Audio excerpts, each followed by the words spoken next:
आज हम लोग नेक्स्ट टॉपिक पढ़ेंगे application of epidemiology in health care delivery system. ये टॉपिक आप लोगों ने सुना होगा और आप लोग हो सकता है आप लोग जीएनएम नर्सिंग कर रहे हैं, एनएम नर्सिंग कर रहे हैं, या फिर बीएससी नर्सिंग कर रहे हैं, पोस्ट बेसिक बीएससी नर्सिंग कर रहे हैं, या फिर एमएससी नर्सिंग कर रहे हैं। आपके सब्जेक्ट में एपिडेमियोलॉजी टॉपिक है एंड एपिडेमियोलॉजी में आपका ये टॉपिक प्रिवेंशन के प्रिवेंशन जैसे कि आप लोगों ने पढ़ा होगा या फिर पढ़ रहे होंगे। प्रिवेंशन, प्राइमरी प्रिवेंशन, उससे पहले primordial prevention, primary prevention, secondary prevention and tertiary prevention. तो आज हम लोग प्रिवेंशन देखेंगे। हेल्थ केयर डिलीवरी सिस्टम में एपिडेमियोलॉजी एक प्रिवेंटिव रोल प्ले करता है। इस क्लास को लास्ट तक जरूर देखें, तभी आप इस टॉपिक को क्लियर कर पाएंगे। चलिए स्टार्ट करते हैं। Good morning students, welcome back to my YouTube channel इस नर्सिंग क्लासेस। कैसे हैं आप लोग? आई होप आप लोग अच्छे होंगे। आज हम लोग नेक्स्ट टॉपिक पढ़ेंगे, application of epidemiology in health care delivery. Okay, previous class में हम लोग एपिडेमियोलॉजी के कंसेप्ट ऑफ डिजीज कॉजेशन पढ़ चुके हैं, ठीक है, वो हमने कंप्लीट कर लिया। उसमें हम लोगों ने different types of theories and models देखा और वो कंप्लीट हो चुका है। अगर आपने वो क्लास नहीं देखा है तो आप एस नर्सिंग क्लासेस चैनल में जाकर देख सकते हैं। चलिए स्टार्ट करते हैं। यहाँ पे देखिए, application of epidemiology in health care delivery, ठीक है, application of epidemiology in health care delivery, ठीक है। इसका मतलब क्या है? हम लोग यहाँ पे देख रहे हैं एपिडेमियोलॉजी। एपिडेमियोलॉजी को अप्लाई करना हेल्थ केयर डिलीवरी सिस्टम में, ये कहलाता है application of epidemiology in health care delivery. Okay, यानी कि हेल्थ सिस्टम में हमें एपिडेमियोलॉजी को अप्लाई करना है। हेल्थ केयर डिलीवरी सिस्टम में सबसे ज्यादा मेनली फोकस किया जाता है प्रिवेंशन को, ठीक है। प्रिवेंशन यहाँ पे 4 टाइप्स के प्रिवेंशन है, हम लोग एक एक करके देखेंगे। ओके, आप इस क्लास को लास्ट तक जरूर देखें, आप लोग स्किप ना करें, आप लोग कंटिन्यूअसली इस क्लास को देखें, तभी जाके आप पूरे टॉपिक को, पूरे कंसेप्ट को क्लियर कर पाएंगे। ओके, चलिए एक एक करके जो प्रिवेंशन है उसको हम लोग क्लियर करते हैं। यहाँ पे देखिए, फर्स्ट प्रिवेंशन है प्रीमोडियल प्रिवेंशन। तो देखेंगे प्रीमोडियल प्रिवेंशन। यहाँ पे देखिए क्या लिखा है, प्रिवेंशन ऑफ द इमरजेंसी और डेवलपमेंट ऑफ रिस्क फैक्टर। मतलब प्रिवेंशन, इमरजेंसी प्रिवेंशन, ठीक है, emergency prevention and prevention of risk factor, developing risk factor, ठीक है। इसका मतलब क्या है? प्रिवेंशन, प्रीमोडियल प्रिवेंशन, ये प्रिवेंशन मतलब बचाव, बीमारी होने से बचाव करना, कैसे हम बचाव कर रहे हैं। तो प्रीमोडियल प्रिवेंशन कब किया जाता है? जब कोई भी इंडिविजुअल है वो रिस्क ग्रुप में जाने वाला है, उससे पहले ही हम ये प्रिवेंशन के मेथड को अप्लाई करते हैं, ठीक है। तो ये एक इमरजेंसी मेथड है, ठीक है। प्रीमोडियल प्रिवेंशन ये एक इमरजेंसी प्रिवेंशन है, ठीक है। तो इसमें हम लोग इंडिविजुअल के रिस्क फैक्टर में जाने से पहले, रिस्क फैक्टर डेवलप होने से पहले हम लोग क्या करेंगे? उनको प्रिवेंशन देंगे, बचाव देंगे, ठीक है। यहाँ पे देखिए, रिस्क फैक्टर बीमारी हो सकती है जैसे कि ओबेसिटी एंड हाइपरटेंशन। ओबेसिटी और हाइपरटेंशन ये एग्जाम्पल है, और भी एग्जाम्पल हो सकता है। इसके बचाव के लिए हम क्या कर सकते हैं? रिस्क डेवलप होने से पहले ही हम लोगों को क्या कर सकते हैं? हेल्थ एजुकेशन देकर, उनके लाइफस्टाइल को चेंजेस कराकर हम क्या कर सकते हैं? उनके जो रिस्क फैक्टर है डेवलप ना हो, उससे पहले ही हम उसको प्रिवेंशन के बहुत सारे मेथड्स को बताएंगे, ठीक है। समझ में आ गया सबको? ओके, नेक्स्ट है प्राइमरी प्रिवेंशन। प्राइमरी प्रिवेंशन क्या है? प्राइमरी मीन्स फर्स्ट, ठीक है, प्रीमोडियल के बाद प्राइमरी प्रिवेंशन। प्राइमरी प्रिवेंशन में इसमें किस टाइप का प्रिवेंशन किया जाता है और यह प्रिवेंशन कब किया जाता है? डिजीज हो जाने के बाद या फिर डिजीज से पहले कब किया जाता है, ये हम लोग देखेंगे। Action taken prior to the onset of disease. Action taken prior to the onset of disease. मतलब बीमारी की शुरुआत होने से पहले हमें क्या करना है? प्रिवेंशन लेना है, ठीक है। तो इसमें देखिए क्या क्या है, 2 सब टाइप है इसका, general health promotion and second specific protection. First general health promotion and second specific protection. General health promotion, इसमें क्या किया जाता है? जनरल हेल्थ प्रमोशन, इसमें आप हेल्थ एजुकेशन दे सकते हैं, ठीक है, कैसे आप न्यूट्रिशियस डाइट लें, ठीक है, डाइट, न्यूट्रिशियस डाइट, क्या क्या डाइट है न्यूट्रिशियस होते हैं उसमें, और कौन सा न्यूट्रिशनल डाइट आपको लेनी चाहिए, सभी आप उसको हेल्थ एजुकेशन देंगे, ठीक है। अगर वो बीमारी आपके बॉडी में आता है तो क्या क्या उसके साइलेंट सिम्टम होते हैं, क्या क्या मैनेजमेंट होते हैं, तो सारा कुछ आप हेल्थ एजुकेशन में बताएंगे। हेल्दी लाइफस्टाइल के बारे में आप उनको हेल्थ एजुकेशन देंगे। नेक्स्ट, हेल्दी बिहेवियर क्या होता है, हेल्दी बिहेवियर कैसा होना चाहिए, ठीक है, तो इन सारी चीजों के बारे में आप उनको एजुकेट करेंगे। क्लीन एंड सेफ इन्वायरमेंट के बारे में बताएंगे कि क्लीन एंड सेफ इन्वायरमेंट से आपको क्या फायदा हो सकता है। अगर आपके इन्वायरमेंट क्लीन नहीं है, ओपन सीवेज है, तो उससे बहुत सारी बीमारी होने के चांसेस है, ठीक है। तो ये बीमारी के शुरुआत होने से पहले ही हमें क्या करना है, पेशेंट को प्रिवेंशन देना है, ठीक है। तो इसमें दो सब टाइप है, first general health promotion and second specific protection. Specific protection, general health promotion, इसमें हमने देखा कि हम इंडिविजुअल को क्या करेंगे, हेल्थ एजुकेशन देंगे। Health education related to lifestyle, to nutritious diet, related to behaviour, habit, ठीक है, और हेल्दी क्लीन सेफ इन्वायरमेंट, इसके बारे में हम क्या करेंगे, हेल्थ एजुकेशन देंगे। नेक्स्ट टॉपिक है, नेक्स्ट सब टॉपिक है स्पेसिफिक प्रोटेक्शन, ठीक है। प्राइमरी प्रिवेंशन में हम क्या देंगे और स्पेसिफिक प्रोटेक्शन, जैसे कि इम्यूनाइजेशन, ठीक है, बच्चों को हम इम्यूनाइजेशन देते हैं, ये एक तरह का क्या है, स्पेसिफिक प्रोटेक्शन है। बीमारी से हम क्या कर रहे हैं, बचाव कर रहे हैं, ठीक है, समझ में आ गई सबको। जैसे कि जब बेबी बर्थ हुआ, बर्थ के तुरंत बाद हम क्या करते हैं, बीसीजी का टीका लगवाते हैं, ठीक है। बीसीजी का टीका ये क्यों लगाया जाता है, टीबी से प्रिवेंट करने के लिए, तो ये बीसीजी का टीका लगाया जाता है। और भी बहुत सारे इम्यूनाइजेशन है, वो इम्यूनाइज्ड किए जाते हैं बच्चों को, और ये इसलिए किए जाते हैं कि बीमारी से उसको बचाव किया जाए, ठीक है। उस बीमारी के अगेंस्ट स्पेसिफिक एंटीबॉडी उसके उनके बॉडी में ग्रो करे एंड वो बीमारी से बचे रहे, ठीक है, समझ में आ गई सबको।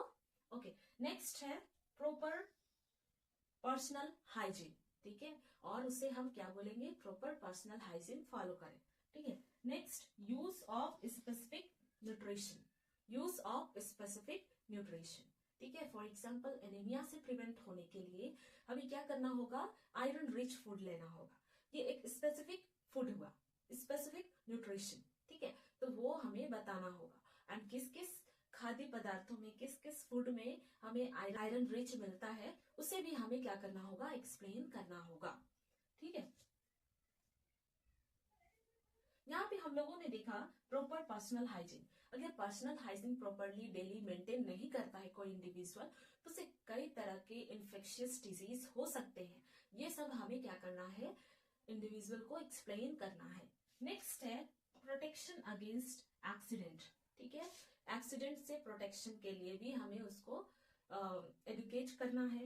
Next, occupational hazard, occupational hazard से भी हमें क्या करना है, प्रिवेंशन लेना है। एक्स्ट्रा प्रोटेक्टिव इक्विपमेंट देना है हमें उससे, जैसे कि ग्लासेस हो गए और हेलमेट हो गए और बॉडीगार्ड ड्रेस, बहुत सारे जो भी प्रोटेक्टिव इक्विपमेंट होते हैं वो हम क्या कर सकते हैं, प्राइमरी प्रिवेंशन में पेशेंट को प्रोवाइड कर सकते हैं। समझ में आ गया सबको। ओके, नेक्स्ट है सेकेंडरी प्रिवेंशन। सेकेंडरी प्रिवेंशन, ये प्रिवेंशन कब किया जाता है, ये बचाव कब किया जाता है। यहाँ पे देखिए, action which halts the process of a disease at its incipient stages, ठीक है, इंसिपिएंट स्टेज, ठीक है, क्या कह रहा है यहाँ पे, action which halts the process of a disease at its incipient stage, ठीक है। तो यहाँ पे हॉल्ट का मीनिंग क्या होता है, हॉल्ट मतलब जो भी प्रोसेस हो रहा है डिजीज का, वो उसमें क्या होना, उसके प्रोसेस को रोक देना, ठीक है। एंड इंसिपिएंट स्टेज मतलब फर्स्ट स्टेज, फर्स्ट स्टेज, बीमारी की फर्स्ट स्टेज है किसी भी इंडिविजुअल को बीमारी हो चुकी है और वो बीमारी के फर्स्ट स्टेज में है, तो उसी फर्स्ट स्टेज में उसके बीमारी को क्या करना, फर्दर सीवियर होने से उसको बचाना। ठीक है, तो ये हम करते हैं सेकेंडरी प्रिवेंशन में। समझ में आ गया सबको? ओके, मैं फिर से बता रही हूँ। सेकेंडरी प्रिवेंशन में हम लोग क्या करते हैं, किसी भी इंडिविजुअल को बीमारी हो गई है एंड वो फर्स्ट स्टेज में है, तो बीमारी को और भी बढ़ने से रोकने के लिए हम लोग क्या करते हैं, सेकेंडरी प्रिवेंशन देते हैं। ठीक है, यहाँ पे देखिए नेक्स्ट है प्रिवेंट कॉम्प्लिकेशन। किसी भी इंडिविजुअल को बीमारी हो गई है तो उसके कॉम्प्लिकेशन ना हो, उसे बीमारी से कोई अदर कॉम्प्लिकेशन ना हो, तो उसके लिए हम सेकेंडरी प्रिवेंशन करते हैं। ठीक है, यहाँ पे देखिए ऑब्जेक्टिव, सेकेंडरी प्रिवेंशन के क्या क्या ऑब्जेक्टिव है। सेकेंडरी प्रिवेंशन के यहाँ पे बहुत सारे ऑब्जेक्टिव लिखे हुए हैं, हम लोग एक एक करके देखेंगे। फर्स्ट है diagnosis of disease at early stage, diagnosis of disease at early stage. ठीक है, सेकेंडरी प्रिवेंशन के थ्रू हमें क्या करना है, कोई भी बीमारी को उसके अर्ली स्टेज, फर्स्ट स्टेज में ही हमें क्या करना है, आइडेंटिफाई कर लेना है, डायग्नोसिस कर लेना है। Next, control at process of disease in man. ठीक है, control the process of disease in man, and disease को हमें क्या करना है, कंट्रोल करना है। कोई भी इंडिविजुअल है, उनको बीमारी हो गई है, फर्स्ट स्टेज में है, तो उसको कंट्रोल करने के लिए हम लोग सेकेंडरी प्रिवेंशन फॉलो करते हैं। समझ में आ गया सबको? ओके, नेक्स्ट है प्रिवेंट कॉम्प्लिकेशन, और हम क्या करना है, कॉम्प्लिकेशन से प्रिवेंट करना है। फॉर एग्जाम्पल कुछ डिजीज की वजह से, next secondary disease condition, secondary कुछ एब्नॉर्मलिटी हो जाता है, तो वो है कॉम्प्लिकेशन। तो कॉम्प्लिकेशन से हमें क्या करना है, प्रिवेंट करना है। Next, restore health. ठीक है, पेशेंट के हेल्थ को क्या करना है, रिस्टोर करना है। डिजीज होने से पहले का जो स्टेज था, हेल्दी स्टेज, हेल्दी इंडिविजुअल, तो उस स्टेज में हमें क्या करना है, रिटर्न करना है। ठीक है, रिटर्न करना है। Next, prevent the spread of infection. For example infectious disease हो गया है, सिफिलिस। ठीक है, तो उस इन्फेक्शन को प्रिवेंट करना है, स्प्रेडिंग, उसका जो स्प्रेड हो रहा है, स्प्रेड होगा तो अदर ऑर्गन को भी वो अफेक्ट करेगा। ठीक है, तो इसके लिए हमें क्या करना है, सेकेंडरी प्रिवेंशन को फॉलो करना है। समझ में आ गया सबको? ओके, नेक्स्ट देखिए यहाँ पे सेकेंडरी प्रिवेंशन में दो सब टाइप दिए हुए हैं।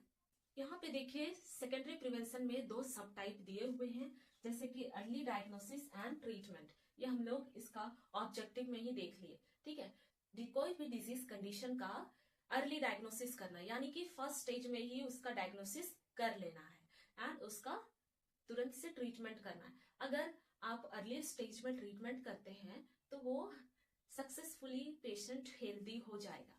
लेकिन अगर बहुत ही ज्यादा कॉम्प्लिकेशन हो गया है, बीमारी सीवियर हो गया है, तो उसको ठीक होना मुश्किल होता है। ठीक है, नेक्स्ट है डिसेबिलिटी लिमिटेशन, सेकेंड सब टाइप डिसेबिलिटी लिमिटेशन। डिसेबिलिटी क्या है, उसके लिए यहां से आप समझ पाएंगे, अगर किसी व्यक्ति को डिजीज होती है, बीमारी होती है, ठीक है, बीमारी होती है, तो उससे क्या होगा, इम्पेयरमेंट होगा। जैसे कि डिजीज में आप बोल सकते हैं, फॉर एग्जाम्पल उनको फ्रॉस्ट बाइट होता है। ठीक है, फ्रॉस्ट बाइट होता है, फ्रॉस्ट बाइट के वजह से, फ्रॉस्ट बाइट में होता क्या है, कोई भी एरिया में अगर फ्रॉस्ट बाइट हो रहा है तो उसका बॉडी टेम्परेचर क्या होगा, -डिग्री के कांटेक्ट में आने की वजह से उस ऑर्गन की जो भी ब्लड सप्लाई है वो डिस्टर्ब होंगे, धीरे धीरे वो एरिया क्या होगा, नेक्रोसिस होने लगेगा। तो फ्रॉस्ट बाइट के वजह से, फॉर एग्जाम्पल एक पूरा हैंड फ्रॉस्ट बाइट के वजह से डिजेनरेट हो गया, देन क्या होगा, पूरे हैंड को कट करके रिमूव करना होगा। अगर ऐसा ना करें तो फिर धीरे धीरे वो जो इन्फेक्शन है पूरे बॉडी में फैलने लगेगा। इसके लिए डॉक्टर्स क्या करते हैं, जो भी इन्फेक्टेड पार्ट है, पेशेंट का पूरा एक हैंड इन्फेक्टेड हो गया, उसको कट करके रिमूव करेगा। ठीक है, रिमूव करने से क्या होगा, इम्पेयरमेंट होगा, इम्पेयरमेंट, उसे हम बोलेंगे इम्पेयरमेंट। ठीक है, कोई भी बॉडी पार्ट को कट करके रिमूव कर दिए, ये एक तरह का क्या हुआ, इम्पेयरमेंट। एंड इम्पेयरमेंट के वजह से जो इंडिविजुअल का एबिलिटी था, अपने हाथों से बहुत सारे कामों को कर रहा था, अपने पर्सनल एक्टिविटी, ऑक्यूपेशनल एक्टिविटी जो भी कर रहा था वो कर नहीं पाएगा। इससे क्या होगा, इसे हम क्या बोलेंगे, डिसेबिलिटी। मतलब उनके एबिलिटी में क्या हुआ, चेंजेस आया, यानी कि डिसेबिलिटी। ठीक है, डिसेबिलिटी। नेक्स्ट, इसे डिसेबिलिटी को हम लोग क्या बोलते हैं, हैंडीकैप। ठीक है, हैंडीकैप यानी कि उनके बॉडी के कुछ पार्ट्स क्या है, मिसिंग है, वो काम नहीं कर पा रहे हैं, एंड अब वो उनके रेगुलर लाइफ में क्या कर रहे हैं, अफेक्ट कर रहे हैं। ठीक है, हैंडीकैप। ठीक है, तो यहाँ पे डिसेबिलिटी लिमिटेशन करना है। तो सेकेंडरी प्रिवेंशन में हम लोगों ने देखा कि अगर इंडिविजुअल को कोई बीमारी हो जाती है तो उसके फर्स्ट स्टेज में ही हमें क्या करना है, early diagnosis and early prevention करना है, अर्ली ट्रीटमेंट करना है। ठीक है, सेकेंड हम लोगों ने देखा कि क्या करना है, डिसेबिलिटी लिमिटेशन करना है, लिमिट करना है, और कोशिश करनी है कि पेशेंट को डिसेबिलिटी ना हो। ओके, समझ में आ गई सबको। ओके, यहाँ पे हम लोग और एक प्रिवेंशन देखेंगे, ये है टर्सरी प्रिवेंशन। ये फोर्थ प्रिवेंशन होगा। ठीक है, टर्सरी प्रिवेंशन में हम लोग क्या करते हैं, टर्सरी प्रिवेंशन में रिहैबिलिटेशन किया जाता है, रिहैबिलिटेशन। टर्सरी प्रिवेंशन में क्या किया जाता है, रिहैबिलिटेशन। ठीक है, तो इसको मैं फिर से बता दे रही हूँ। Tertiary prevention fourth type prevention है। इसमें क्या किया जाता है, पेशेंट को कोई भी इंडिविजुअल है, उसको बीमारी हुई एंड वो लास्ट स्टेज में चला गया, एंड सीवियर स्टेज में जाने के वजह से क्या हुआ, इम्पेयरमेंट हो गया। ठीक है, डिसेबिलिटी हो गया। देन उसके बाद पेशेंट रिकवर किया, देन उस पेशेंट को हमें रिहैबिलिटेट करना है। रिहैबिलिटेशन का मतलब होता है उनको फिर से पहले की तरह उसको हेल्दी करना है।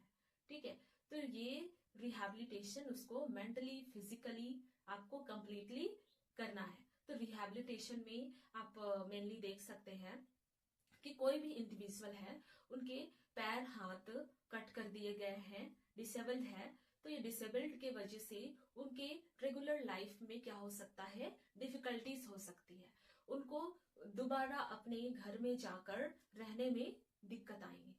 ठीक है, तो वो उसको बहुत सारे ट्रेनिंग दिए जाते हैं। फॉर एग्जाम्पल, उनको जिस भी कामों में इंटरेस्ट है उसको, जैसे कि दुकान खोलना, सिलाई कढ़ाई करना, तो इन सारे कामों को उसको सिखाया जाता है, जिससे कि कुछ पैसा वो अर्न कर सके एंड अपने आप को इस कम्युनिटी में स्टेबल कर सके। समझ में आ गया सबको। तो ये है रिहैबिलिटेशन।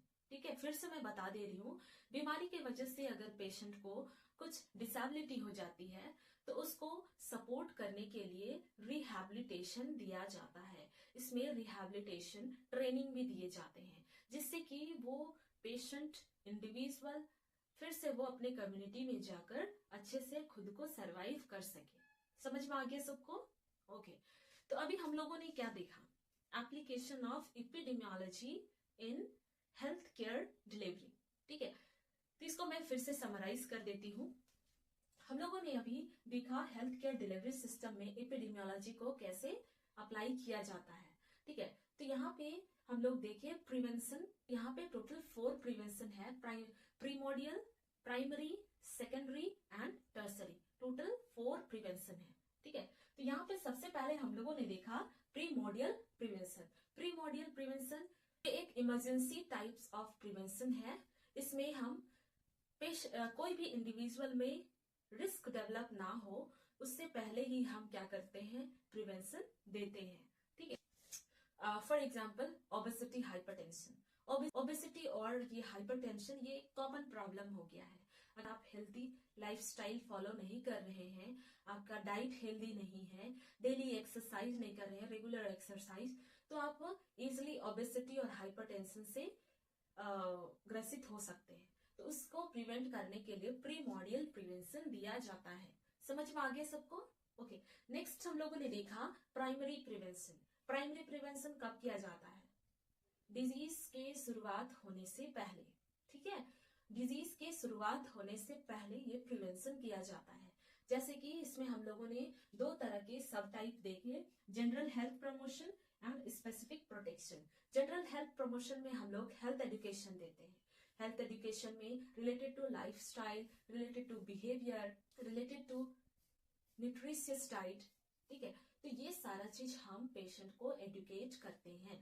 नेक्स्ट हम लोगों ने देखा स्पेसिफिक प्रोटेक्शन। स्पेसिफिक प्रोटेक्शन में एक स्पेसिफिक टाइप का, स्पेशल टाइप का हमें क्या करना होता है, प्रोटेक्शन देना होता है। इसमें क्या क्या कर सकते हैं, इम्यूनाइजेशन, पेशेंट बच्चों को जैसे कि इम्यूनाइज किया जाता है, एंड कुछ कारण से चाइल्डहुड में अगर कोई व्यक्ति नहीं लेते हैं तो उनको बूस्टर डोज की तरह बड़ों को भी क्या किया जाता है, इम्यूनाइजेशन दिया जाता है। नेक्स्ट हम लोग यहाँ पे देखें प्रॉपर पर्सनल हाइजीन मेंटेन करना, नेक्स्ट कुछ स्पेसिफिक न्यूट्रिशन देना, ठीक है। Next against accident and occupational hazard से कैसे बचाव किया जाए, उसके जो भी प्रोटेक्टिव इक्विपमेंट होते हैं आ गया सबको।